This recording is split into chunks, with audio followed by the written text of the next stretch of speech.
Stocks खरीदते हैं तो नीचे चला जाता है और बेचते हैं तो ऊपर चला जाता है, और ये आपके साथ नहीं, मेरे साथ भी, बल्कि सबके साथ हुआ है। ये खासकर तब होता है जब तुम नया इन्वेस्टर हो या फिर तुम्हें इन्वेस्टिंग नहीं आती।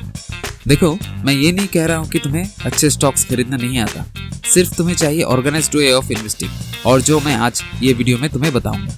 इस वीडियो में मैं आज तुम्हें 5 स्टेप्स बताऊंगा जिनमें तुम्हें 100% रिटर्न मिलेगा। वीडियो में आगे बढ़ते हैं, चलो लेट्स फाइंड आउट कि किस वजह से हम लोग इन्वेस्टिंग से पैसा नहीं कमा पाते और बड़े बड़े इन्वेस्टर्स अपनी पैसा 2 गुनी 3 गुनी कर रहे हैं। क्या तुम और वो लोग अलग दुनिया से बिलोंग करते हो? आंसर है नहीं। चलो देखते हैं इन्वेस्टिंग का पहला step. Step number 1, invest on business not on company और इट्स स्टार्ट। अब हेडलाइन से तो तुम्हें पता ही चल गया होगा कि मैं क्या कहना चाह रहा हूँ। तुम हमेशा स्टॉक्स पे इन्वेस्ट कर रहे हो रेदर उनके बिजनेस पे। अब तुम कहोगे कि स्टॉक्स पे इन्वेस्ट करना मतलब तो उस कंपनी के बिजनेस में ही इन्वेस्ट करना, पर ऐसा नहीं होता। अक्सर लोग यही गलती कर देते हैं। तुम आज से स्टॉक्स पे इन्वेस्ट करना बंद कर दो, रेदर तुम उन कंपनी के जो बिजनेस है उन पे इन्वेस्ट करो। यानी जब भी तुम किसी कंपनी में इन्वेस्ट कर रहे हो, तुम पहले उसका बिजनेस का आइडिया लो, फिर इन्वेस्ट करो। इन्वेस्ट कैसे करें वो तो समझ में आ गया, पर बिजनेस कौन सा सिलेक्ट करें वो तो पता नहीं है। वहीं आता है हमारा स्टेप नंबर 2। स्टेप नंबर 2 बताता है BWP, यानी बिजनेस विथ पोटेंशियल।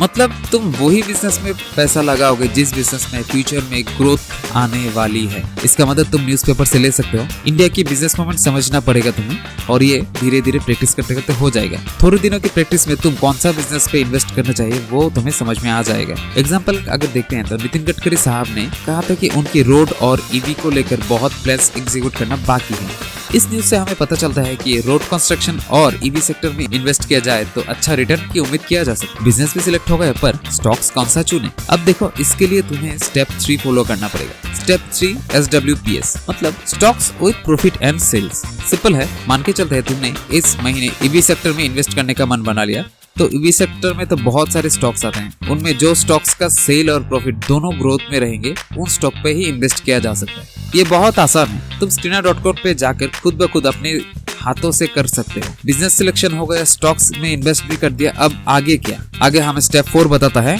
ROI, यानी return on investment and withdraw investment, जो बेसिकली 20% से ज्यादा होता है। कुछ भी समझ में नहीं आया। ये स्टेप सबसे सिंपल और बहुत इंटरेस्टिंग है। एक एग्जांपल से समझते हैं। मान के चलो तुमने इस महीने किसी स्टॉक में इन्वेस्ट किया 5000 रुपए, और उस स्टॉक ने 20% रिटर्न नेक्स्ट 1 महीने में तुमको दे दिया।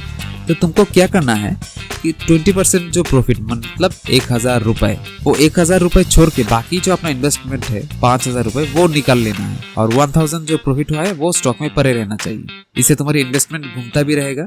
यानी 20% जो प्रॉफिट रहकर बाकी इन्वेस्टमेंट अमाउंट पूरा निकाल लो और नेक्स्ट सेक्टर में इन्वेस्ट करने के लिए वेट करो। इससे तुम्हारा इन्वेस्टमेंट घूमता भी रहेगा और बड़ा भी होता रहेगा। पर ये स्टेप तुम स्किप भी कर सकते हो अगर तुम्हारा मन है कि तुम्हें ये स्टॉक होल्ड करना है।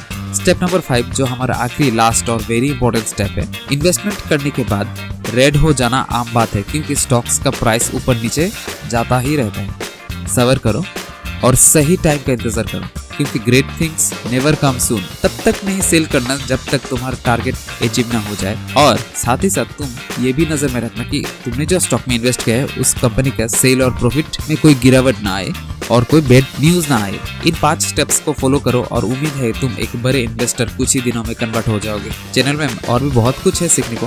इंटरेस्टेड हो तो तुम्हें पता ही है तुम्हें क्या करना चाहिए। लाइक, शेयर और सब्सक्राइब। मिलते हैं अगले वीडियो में। टाटा।